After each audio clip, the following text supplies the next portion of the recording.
menjelaskan tentang langkah keselamatan kerja dalam kegiatan penelitian. Cara membawa mikroskop. 1. Mikroskop dipegang dengan posisi tegak. 2. Mikroskop ditaruh di atas meja dengan hati-hati. 3. Apabila ingin digeser atau dipindahkan, angkat dengan hati-hati. 4. Apabila mikroskop tidak digunakan, simpanlah ke dalam kotak dan sebaiknya ditutupi plastik lebih dahulu.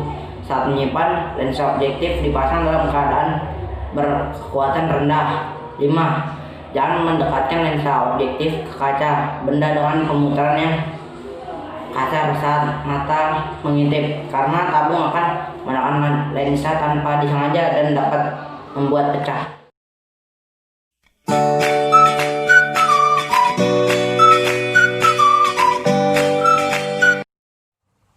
Assalamualaikum warahmatullahi wabarakatuh. Nama saya Dimas Sri Budiansyah dari kelas Polip 1 nomor absen 14.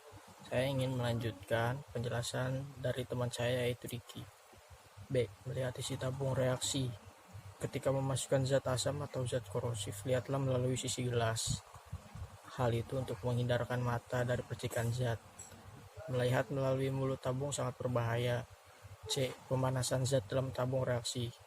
Yang pertama, pada saat memanasi zat dalam tabung dijepit dengan penjepit.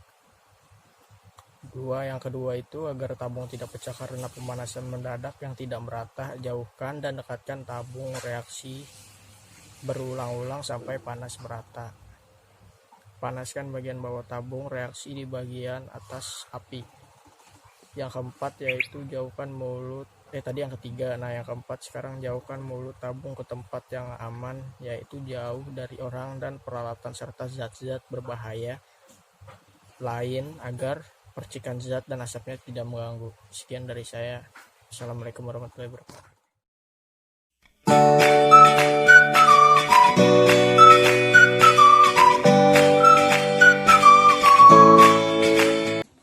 Simbol kimia selanjutnya adalah korosif. Nah, korosif ini bisa kita lambangkan dengan C. Nah, yang artinya bahan yang bersifat korosif mampu merusak jaringan hidup dan dapat mengakibatkan iritasi pada kulit atau gatal-gatal. Tindakan yang harus kita lakukan apa sih?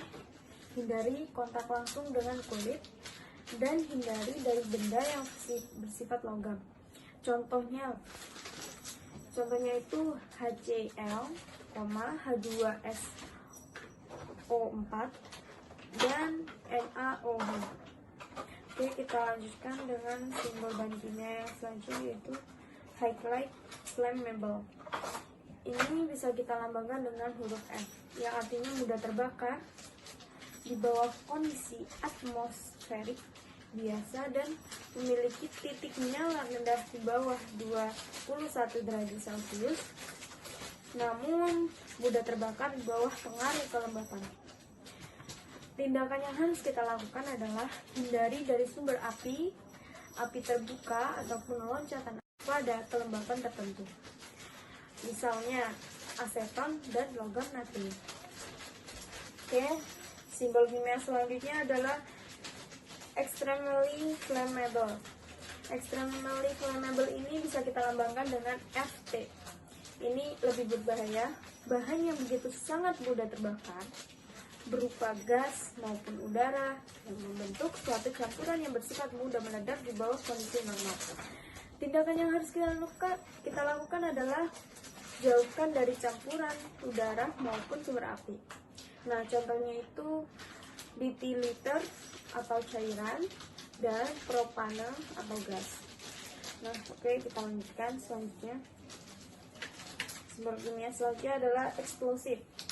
Nah, eksplosif ini bisa kita lambangkan dengan huruf E, yang artinya bahan kimia yang begitu sangat mudah meledak karena adanya panas atau percikan bunga api, gesekan atau benturan.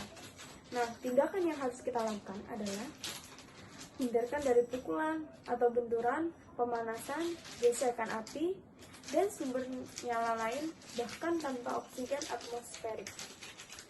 Contohnya itu KClO3. Nah, selanjutnya simbol bahan kimia oksidasi. Ini bisa kita lambangkan dengan huruf ada kontak dengan bahan organik dan bahan reduksi. Contohnya hidrogen peroksida dan kalium perklorat. Oke, yang terakhir adalah simbol bahan kimia danger for environment, yang artinya bahan kimia yang sangat berbahaya bagi satu ataupun beberapa komponen lingkungan, dapat mengakibatkan kerusakan ekosistem. Jadi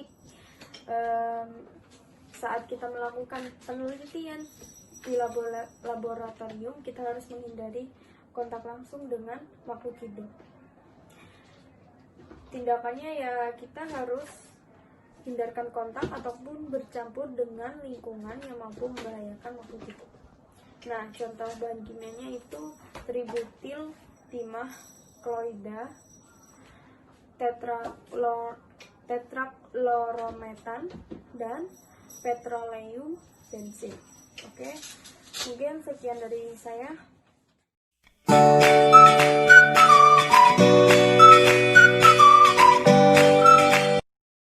Wabarakatuh. Nama saya Idul Syahman dari kelas 10 MIPA 1. Saya akan menjelaskan cara mengolah bahan kimia. Ada beberapa cara untuk menghindari kecelakaan terhadap penggunaan bahan kimia. Di antaranya sebagai berikut. A. Gunakan spatula untuk mengambil bahan kimia yang berbentuk padat. Hindari kontak langsung dengan tangan. B. Baca tabel pada wadah dan pastikan pengambilan bahan kimia sesuai yang dibutuhkan. C. Perhatikan cara memindahkan bahan kimia dari wadah yang satu ke wadah yang lain. Misalnya, pada saat mengambil bahan kimia dengan pipet tetes, jangan sampai tumpah. D. Pastikan selalu memakai kacamata pelindung dalam kegiatan. E. Untuk siswa perempuan berambut panjang, ikatlah rambut sebelum memanaskan zat kimia. F. Jangan mencium secara langsung bahan kimia yang akan digunakan. Kalau ingin mencium, kipas-kipasnya secara perlahan ke lubang hidung. G. Jangan mengembalikan sisa hasil kegiatan ke dalam botol stok. Kurang lebihnya sekian, mohon maaf bila ada kesalahan. Wassalamualaikum warahmatullahi wabarakatuh.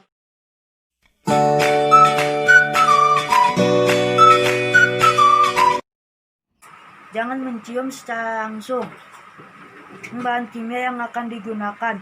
Kalau ingin mencium, kipas-kipasnya secara perlahan ke lubang hidung. G. Jangan mengembalikan sisa hasil kegiatan ke dalam botol stok. Kurang lebihnya sekian, mohon maaf bila ada kesalahan. Wassalamualaikum warahmatullahi wabarakatuh.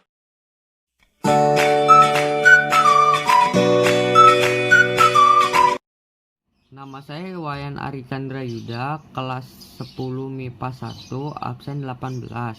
Di sini saya akan menjelaskan tentang bahan yang berbahaya dan dapat menimbulkan penyakit. Yang pertama ada bahan yang mudah meledak dan terbakar. Simpan bahan yang mudah meledak di tempat teduh dan jauh dari sinar matahari dan api. Hati-hati, jangan sampai bergesekan atau berguncang. Bahan yang mudah meledak sebaiknya disimpan dalam keadaan basah. Beberapa contoh bahan yang mudah meledak yaitu nitrogen cair, asam pekat, dan amonium dikromat. Bahan yang mudah terbakar ada ether, aseton, dan senyawa alkohol. Yang kedua ada bahan yang beracun dan berbahaya. Bahan beracun sangat berbahaya bagi tubuh manusia, sehingga berhati-hatilah saat menggunakan zat beracun. Pakailah spatula atau sendok plastik untuk memindahkan zat kimia berbentuk padat, dan gunakan pipet untuk memindahkan zat kimia berbentuk cair. Dan jangan lupa pakai penutup hidung saat bekerja dengan zat berbahaya. Bahan-bahan yang beracun dapat berasal dari zat kimia, antara lain asam sianida dan zat karsinogenik. Yang ketiga ada bahan yang merusak. Bahan yang bersifat korosif dapat merusak logam, sedangkan bahan yang kaustik dapat merusak kulit atau bahan pakaian. Bahan yang korosif misalnya asam pekat, dan kaustik misalnya soda kaustik. Yang keempat, ada bahan yang bersifat radioaktif. Bahan radioaktif disimpan dalam botol berdinding tebal dari timbal, misalnya senyawa uranium dan thorium. Sekian dari saya, terima kasih.